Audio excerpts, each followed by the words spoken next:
The 2024 draft is all wrapped up, and we're going to start looking at the Buffalo Bills selections this week on the Wandering Buffalo podcast. You're now listening to the Wandering Buffalo podcast with your host, Justin Goddard.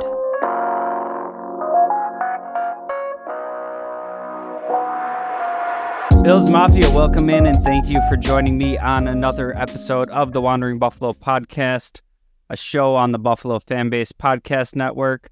My name is Justin, and I will be your host today. And today we're going to start talking about the Bills' newest additions that obviously came through the draft. I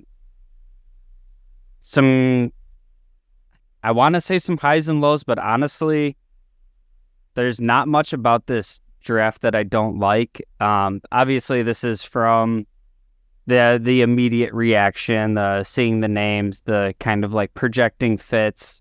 I'm not a big fan of, the immediate grades. I think that's all, fun on paper, and it's content that goes out there because we're now in like the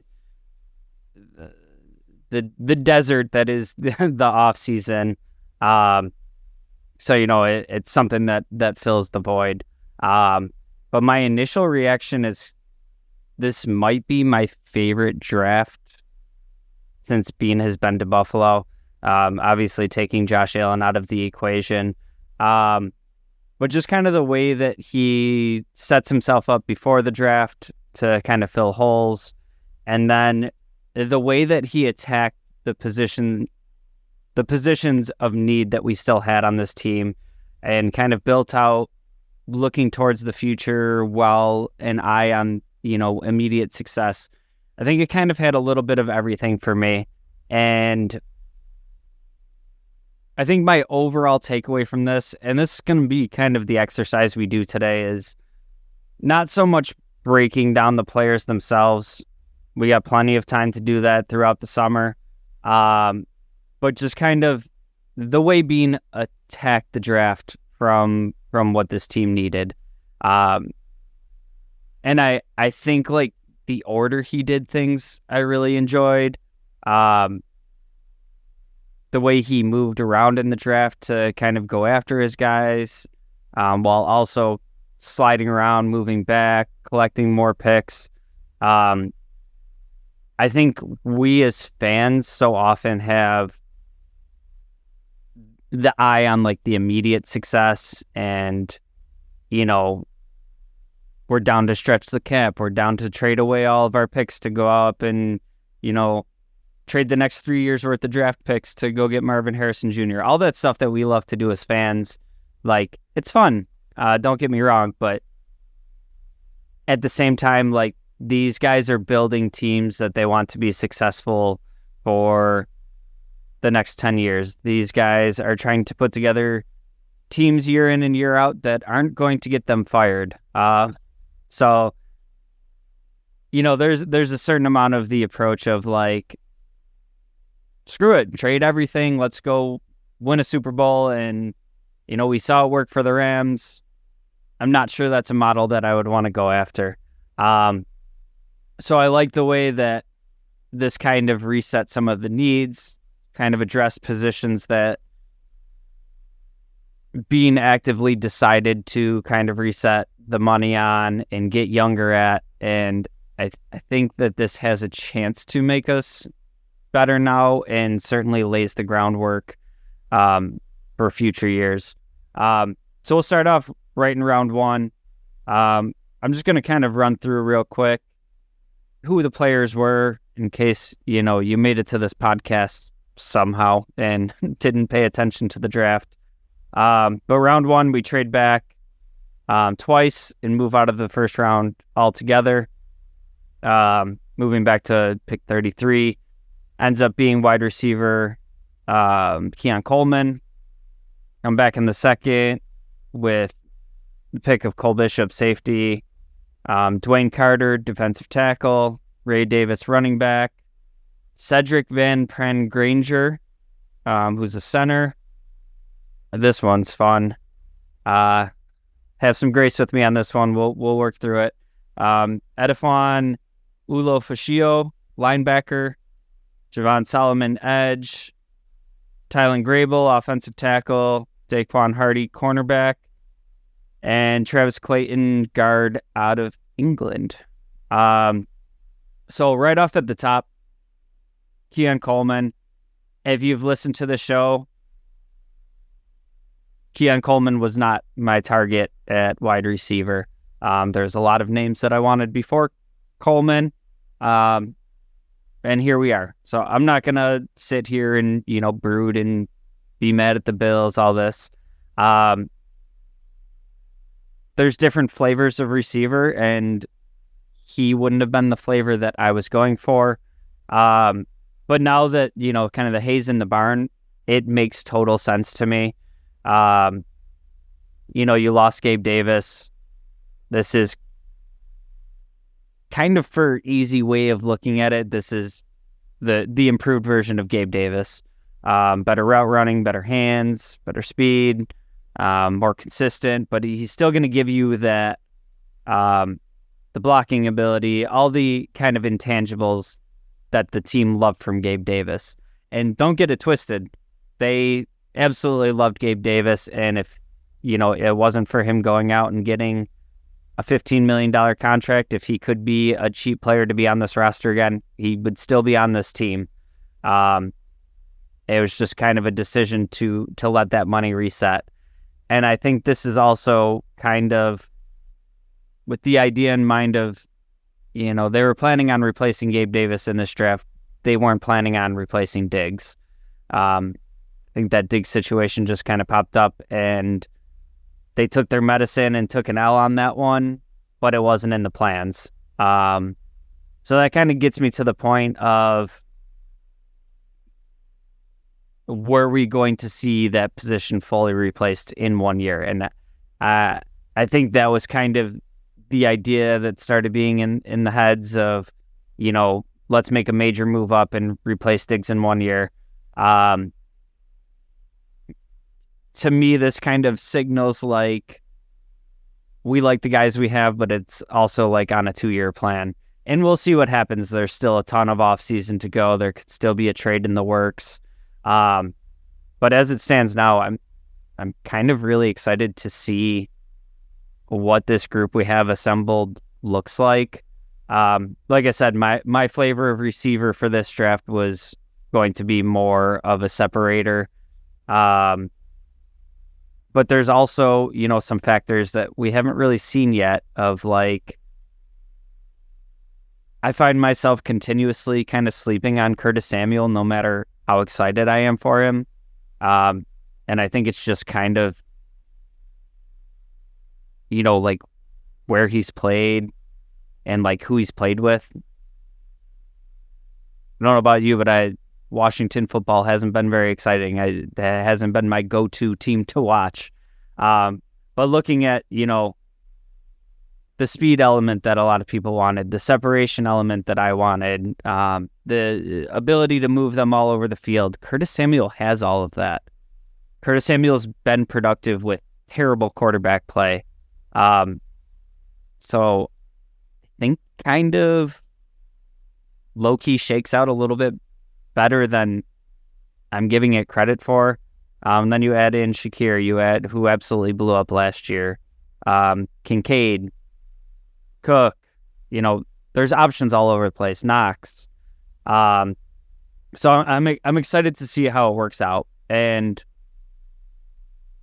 like I said from the beginning, I'm never one, with my pride on the line. I'm worried about being right or wrong.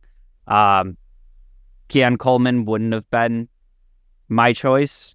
I'm kind of at the point of giving Brandon Beane the benefit of the doubt. I think he's had some great drafts, and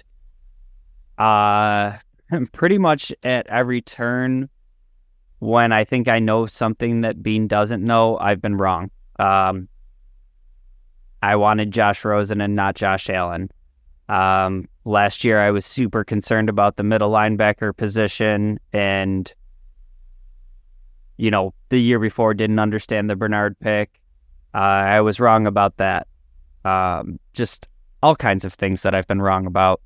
I will say that,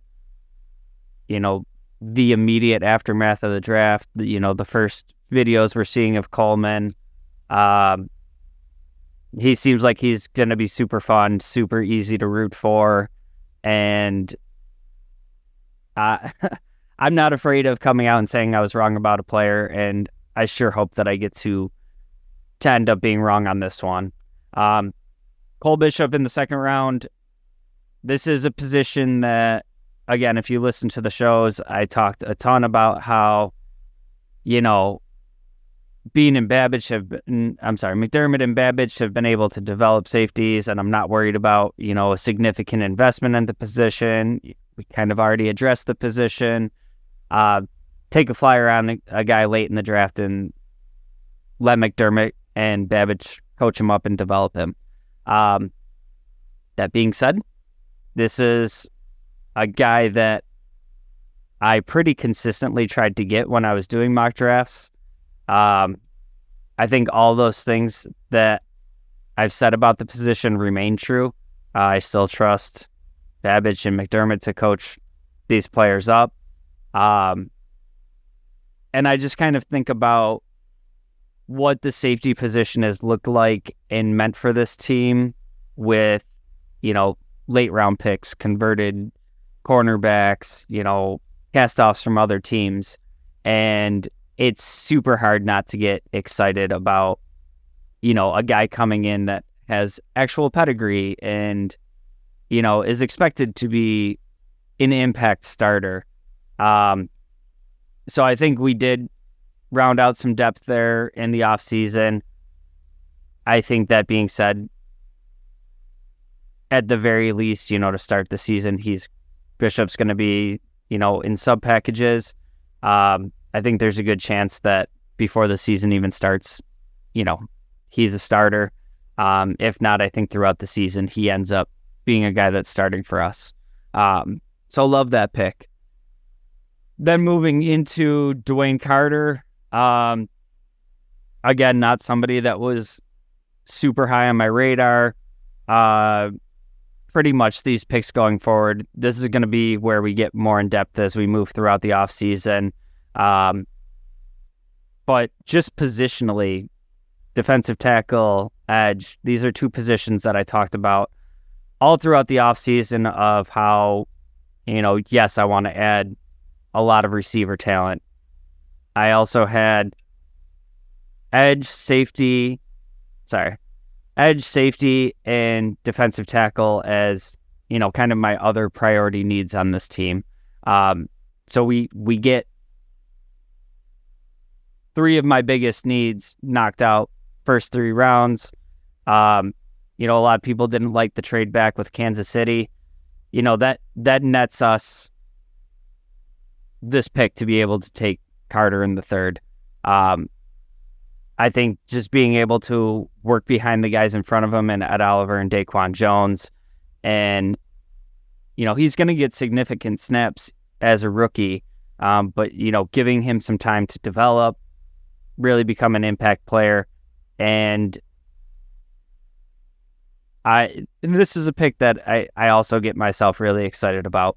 I'm going to take a quick break, and on the other side, we're going to talk quickly about the remainder of the draft and just kind of what the plan looks like going forward. Stick around. Hey, this is Dick DeGroat, Bill's dad. Now back to the show. Welcome back in, and thank you for joining me on this week's episode of the Wandering Buffalo podcast. If you made it this far, I do, as always, ask that you like, share, subscribe. We got content coming out year-round. So as we move past the draft, we get the next little mini wave of free agency, trades, anything else that could be happening. Just make sure you're subscribed so you're not missing anything. I'm going to pick back up here with the selection of Ray Davis, running back. And I would say that this is probably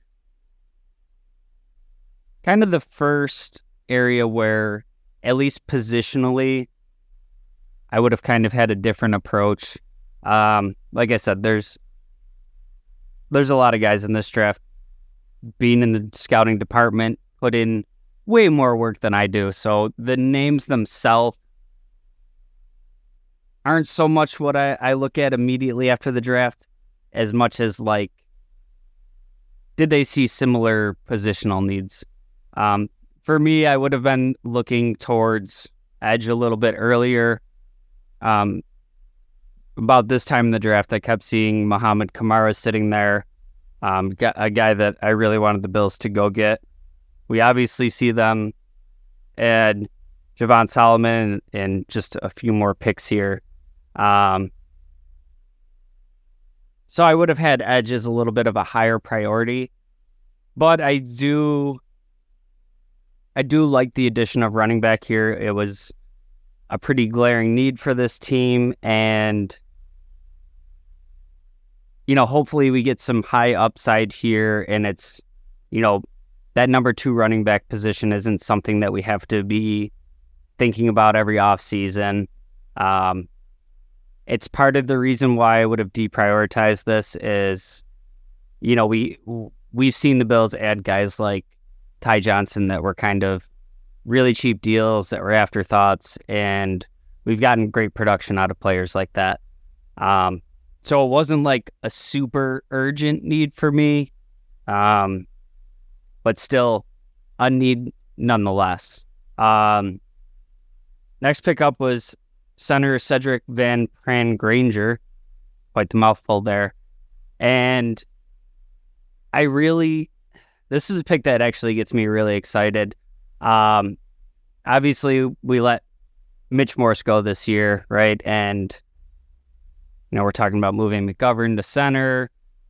Who does that bring in as guard? Is it Edwards? And not only was this offensive line really great last year, but didn't miss any games together. We didn't really have to test out the depth on anything.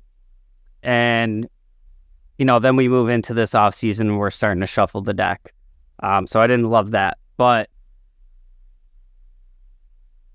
I think this is kind of a situation where we see positions like center go later in the draft just because it's not the top priority positions, right? And I'm not saying that he is going to be a day one starter, but I think there is a path to him ending up as a starter on this team and maybe being able to move McGovern back to guard. I don't think this is just a pick that was made for, just some sort of depth addition. I think this is a player that they like, and, it's in the cards for him to be a starter at one point.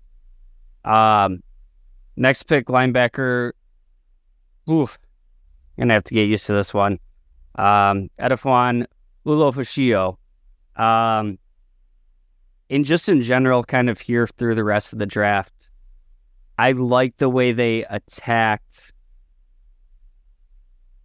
positions where we decided to make some resets. And these aren't going to be like, the sexiest additions that have impacts, but we have to look at, a team that has prioritized special teams for so long. Some of the losses that we've had there, and Medikevich and, Saran Neal and aging AJ Klein, just all these players that have just kind of been constantly there on special teams. And we didn't really think about it. So those positions do have to be reset. And it's kind of been one of my talking points for a while is like, yes, I value special teams. It's an important part of the game. But I was never in love with, paying decent contracts to all these guys. I kind of always wanted to be built with, a couple of those guys and then filled out through the draft and these tail end picks where you have guys that may or may not be making the team. You can get some impact special teamers here. So I like that. And also just, how much our linebacker depth was tested last year. Obviously, and we lose Dodson in free agency. So you got to start restocking the cabinets there. Tylan Grable, I'm be honest, this is probably the pick that I know the least about. We're going to look more at him in future episodes. But I do like the idea of, again, we're bringing in trench depth. You're looking at it right now, just what we have across the offensive line. I don't think it ever hurts to have more bodies in the building developing. And especially when you're looking at one of the guys being Tommy Doyle in the room. He's had 2 season-ending knee injuries in the past 2 years. So somebody that we were excited about a few years ago, unfortunately, just a super unfortunate bad luck start to his career. But you got to kind of hedge against that. Daequan Hardy, cornerback, it's the next pick. Something really exciting about him and a way that he could carve out a path to possibly making the roster. So he does have a lot of special teams ability. He's done a lot of return duties. Bean even talked about it in like his post-draft pressers about, with the new kickoff rules, this might be somewhere where he can carve out a role.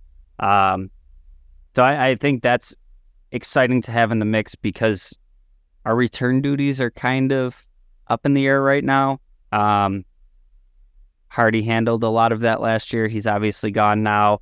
So we'll see what shakes out there. I don't think the job's going to be handed to Daequan Hardy here, but I think it at least provides a path to these late round picks possibly making the roster when we've seen, over the past few seasons, practice squad guys getting plucked from other teams. And then the last pick of the draft from the International Pathways program from England, Travis Clayton. And again, I don't have a ton to say about this player because he hasn't played football. This star rugby player coming over in the International Pathway program. But I will say what I like about this pick is I have a plus and minus on this pick because on one hand, somewhere between rounds like 4 through 7, I would have liked to have taken another receiver. I think that kind of goes into Bean and McDermott probably being a little bit higher on the wide receiver group that we have in-house than I am. But on the other hand, I low-key really like this pick because it gives us an extra practice squad spot and he doesn't count against the roster. So for me, I'm looking at this as, like I said, we've had a few drafts where our late round picks are getting plucked from our practice squad to go to other teams. Just with the success that we've had, especially, with some of the positions, offensive linemen, secondary, things like that. That's kind of the positions that are getting targeted by other teams. And we've seen it a few different times with different players that we never even really saw play a snap, and, Jack Anderson and Rashad Wild Goose, and there's been a few others. So for me, this is kind of like, if you look at it as like, this pick probably would have got plucked anyways, and now you have, that extra practice squad spot and a guy who's a talented athlete who, has a bunch of traits, and you give him to Aaron Cromer, fantastic offensive line coach, and see what he can get out of him. And it was a very small investment, and what the ceiling on this is kind of unknown. Like I said, we haven't seen a snap of football. There's no tape to watch. There's no highlight reel. So some people are calling this kind of a throwaway pick, and I can get that logic. But for me, it's kind of like I look at it as more as like of an experiment of hey, we have a great offensive line coach. We have this guy with a whole bunch of talent and ability, and maybe it's something that plays out really well, and I'd assume it would take 2-3 years to get there. Who knows? We'll see what happens there. But that's your 2024 draft. Kind of looking forward, I think we're going to have a few episodes here where not much is happening Bills news-wise. We did see the Bills added Quintez Cephas out of Detroit. We'll get into him a little bit more next week. But just kind of looking at the plan going forward, I don't anticipate much movement of anything till June. We've seen a ton of things about all these, big name receivers that could be available for trade, all that, blah, blah, blah. I'm not convinced that Bean is done with the wide receiver room. I don't know that one of those big names would be in play, but also we've seen Brandon Bean take some pretty big swings throughout his tenure here. When you're talking surprise trade for Stephon Diggs, surprise, addition of Von Miller, and the addition of Von Miller in a year where he was like, hey guys, we have no money, don't expect a big splash, and then made a gigantic splash. I don't anticipate anything like that happening till at least beginning of June, when we get that $10 million freed up from the loss of Trey White. So it'll be interesting to see what ends up happening there. Like I said, we have through August for Bean to be done tinkering with this roster. So I don't think he's done by any stretch of the imagination. But that's going to do it for this week's episode. Drop a comment. Let us know what you thought about the draft, what you would have done differently, what your favorite pick is, what your least favorite pick is. Give us some feedback. And in the meantime, I'm going to polish up on these selections now that we know who is actually on the team, and we will talk more about them as we move through the offseason. But thank you, as always, for joining me on this episode of the Wandering Buffalo podcast, and we will see you next week. Go Bills.